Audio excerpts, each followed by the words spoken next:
ਤੁਹਾਡੀ ਐਡੀ ਸੋਹਣੀ ਸ਼ਕਲ ਦੇਖ ਕੇ ਤੇ ਮੈਂ ਕਾਹਦੇ ਲਈ ਕਮਣਾ ਚਾਚਾ ਜੀ, ਪਰ ਮੈਨੂੰ ਬਾਕੀ ਵਰਦੀ ਕੋਲੋਂ ਬੜੇ ਡਰ ਲੱਗਦਾ।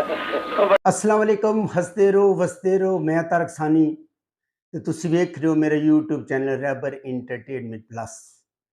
सुल्तान राय दी बड़ी ज़बरदस्त फिल्म लैके तुहाडी खिदमत विच हाज़र हो रहे हैं। उस फिल्म का नाम है बागी सिपाही।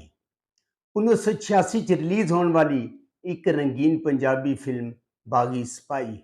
इस फिल्म का जो टाइटल रोल है अदाकार सुल्तान राय ने अदा किया है।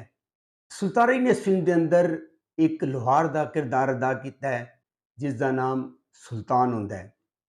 सुल्तान चूंकि गरीब शख्स होंदा है, इस वास्ते वो कमी कहलांदा है।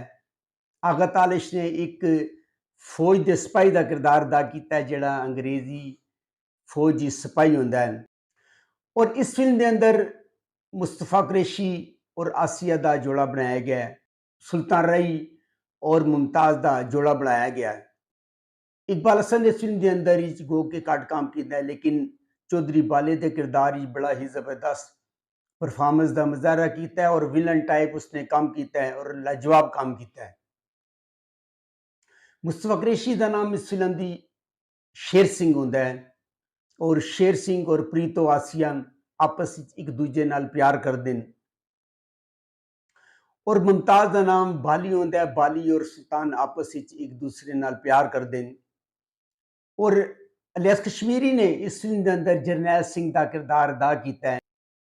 और पिंडी च ऐलान होंदा है कि रेस हो रही है और इस रेस विच हर कोई हिस्सा ले सकता है।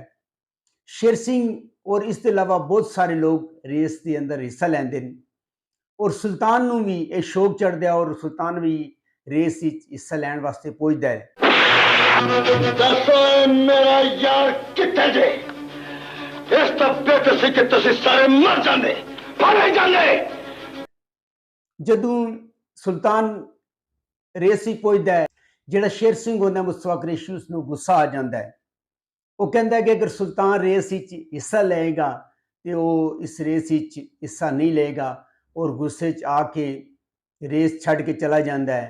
उस रेस का जिहड़ा इनाम होंदा है वो 2000 रुपये इनाम होंदा है और एक जिहड़ी चिट्टी घोड़ी है वो इनाम दे विच देण का ऐलान होंदा है। जरनैल सिंह भी सुल्तान की मुखालफत करता है, लेकिन अंग्रेज़ कमांडर कहता है कि ये रेस हिस्सा ले सकता है। हर खुदा की करनी होंदी है, सुल्तान रेस जी जाता है और उन्हें 2000 रुपये इनाम और कोड़ी मिलती है। जब शेर सिंह को पता चलता है कि सुल्तान मुकाबला जीत गया, उन्हें बहुत गुस्सा आता है और वो सुल्तान को ललकारदा है। सुल्तान जिहड़ा होंदा है वो फौजी भर्ती हो जाता है और फौजी भर्ती होने तो बाद वो माज से चला जाता है। माज से वो दुश्मनों पर हमला करता है और जिहड़ा अंग्रेज़ कमांडर होंदा है, चीफ होंदा उन्हां दा, वो उन्होंने कहता है, सिपाहियां नूं कहता है कि तुसीं अगे रहो और जिहड़ा खच्चर है उसनूं पीछे रखो, क्योंकि जिहड़ा खच्चर है वो तुहाडी जाना तो ज़्यादा कीमती है। यह गल सुन के सुल्तान नूं बहुत गुस्सा आंदा है और सुल्तान जिहड़ा होंदा है वो उन्होंने कतल कर देंदा है और अंग्रेज़ के खिलाफ बगावत का ऐलान कर देंदा है और उत्थों फरार हो जाता है और फरार होके वो मां नूं मिलण आंदा है। इधर जिहड़ा शेर सिंह होंदा है, शेर सिंह ते प्रीतो आपस में प्यार करते हैं ते जिहड़ा चौधरी बाला होंदा है इकबाल हसन, वो बाली उत्ते बुरी नज़र रखता है और बाली नूं चुक के अपनी हवेली ले आंदा है। जदों शेर सिंह नूं इस गल का पता चलता है, वो जांदा है और बाली की इज्जत बचाता है और चौधरी बाला नूं कतल कर देंदा है और बाली नूं भैण बना के अपने नाल लैके आ जाता है। जदों सुल्तान मां कोल पहुंचता है तो मां उन्हें दसदी है, मां का जिहड़ा किरदार है अदाकार सीमा बेगम ने अदा किया है तो उसका नाम जनती होंदा है।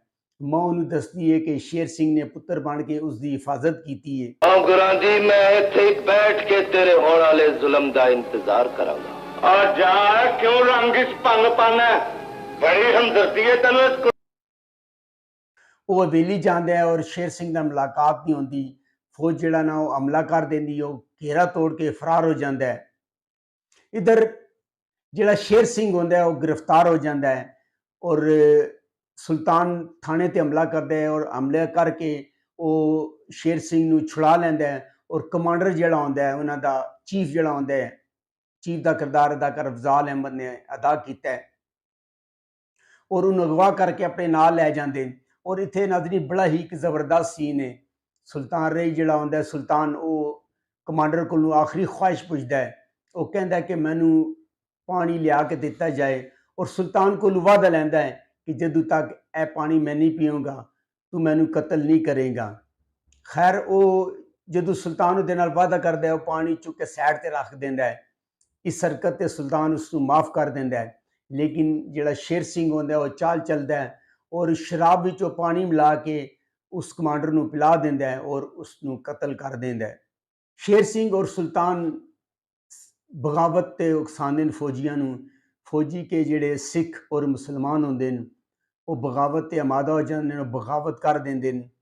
ਜਿਹੜੀ ਅੰਗਰੇਜ਼ ਫੌਜ ਆਉਂਦੀ ਉਹ ਪਿੰਡ ਤੇ ਹਮਲਾ ਕਰ ਦਿੰਦੀ ਹੈ ਔਰ ਸ਼ੇਰ ਸਿੰਘ ਕਤਲ ਹੋ ਜਾਂਦਾ ਹੈ ਔਰ ਜਨਤੇ ਕਤਲ ਹੋ ਜਾਂਦੀ ਹੈ, ਪ੍ਰੀਤੋ ਕਤਲ ਹੋ ਜਾਂਦੀ ਹੈ। ਜਿਹੜਾ ਸੁਲਤਾਨ ਹੁੰਦਾ ਸਾਰਿਆਂ ਨੂੰ ਮਾਰ ਕੇ ਉਹ ਫਤਹ ਦਾ ਪਰਚਮ ਲਹਿਰਾ ਦਿੰਦਾ ਹੈ। ਇਹ ਫਿਲਮ YouTube ਤੇ ਮੌਜੂਦ ਹੈ, ਤੁਸੀਂ ਜਾ ਕੇ ਵੇਖ ਸਕਦੇ ਹੋ। ਅਗਰ ਤੁਹਾਨੂੰ ਮੇਰੀ ਮਾਲੂਮਾਤ ਅੱਛੀ ਲੱਗੀ ਹੋਵੇ ਮੇਰੇ ਚੈਨਲ ਨੂੰ ਲਾਈਕ ਕਰੋ, ਸਬਸਕ੍ਰਾਈਬ ਕਰੋ ਤੇ ਸ਼ੇਅਰ ਕਰੋ। ਤੇ ਨੈਕਸਟ ਵੀਡੀਓ ਤੱਕ ਰੱਬ ਰਾਖਾ।